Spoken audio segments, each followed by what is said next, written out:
Hey everybody, it's Jimmy. I want to catch you up with what's going on out here. The pace has definitely picked up. Let me show you what I mean by that. We got a front wall going.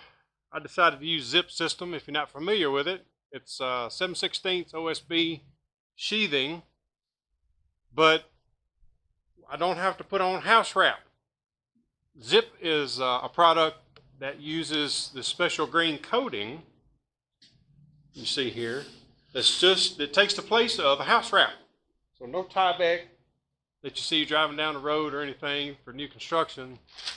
This is done. I don't have to put anything else on it.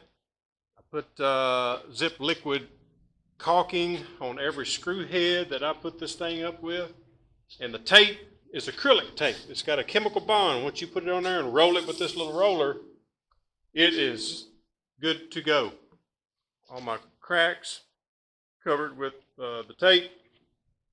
Have some penetrations with electrical. I went ahead and boxed around it. It's not foolproof, but it does help. And you can see the little trapezoids sticking out there, and I'm going to address those here in a second. The question was, how do you attach a front wall to the radius of the Quonset hut?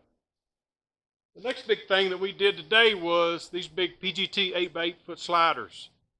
Boy, these things are monsters. Those panels weigh about 120 pounds a piece. And we got them in and learned on the first one. The second one went in pretty quickly.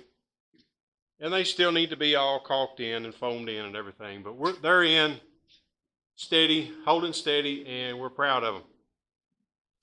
Also working on some duct work. Got a good friend who's an HVAC guy that got me started doing all my ducts, vents, and duct work. We'll pull those up through the ceiling here in the next day or two. See some more there.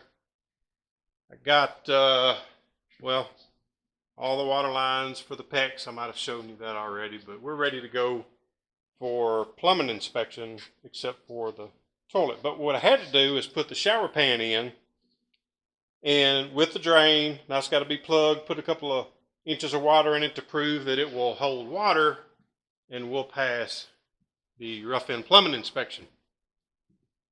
So back to the front wall. This is a part of what you get from structural engineers. Now this is red guard that we painted on here to try to keep moisture out, trying to go for that passive house sort of standard.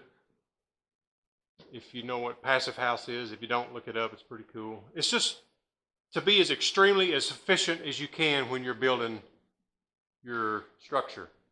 But you can see those trapezoids follow the curvature of the building. Where did that come from? Well, two places. One is Earl Parsons, the guy that owns Clever Moderns. He's an architect. Got the idea from him. It's on his website. And I showed it to my structural engineer guys, and that became part of my plan. So a lot of you ask about, well, what do I need in terms of plans? So I'm going to make a whole nother video on what I did and what I think you need to do to get things right with the county or wherever you're building before you even start, so you know what the expectation is. But you can see there, this became part of my actual plans. That trapezoid that goes in the cavity, and then you can screw a double top plate to it. That meets the standard for Florida, by the way. The attachment process is pretty simple. It's a coupler and a threaded rod that I've already got assembled. Screw that to the rest of what you got left on one of your through bolts.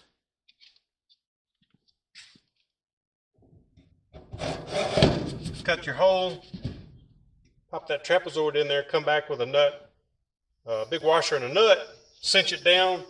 That thing is rock solid. It's not going anywhere. That meets the standard for Florida, by the way. Okay, you can see them all the way up through there. I did every one of them the same way. I also had to paint them with, I painted them with fire retardant paint, just to be extra cautious. And they runs the whole perimeter of the building, of the top plate. Now, I've talked about kerfing boards and bending boards and all that stuff. You've heard me talk about that before. But two other things I want to mention, and I'll let go. One is these reinforcements. These were actually call outs on my plans as well from Jason and the structural engineer guys. Simpson L brackets in there in that joint.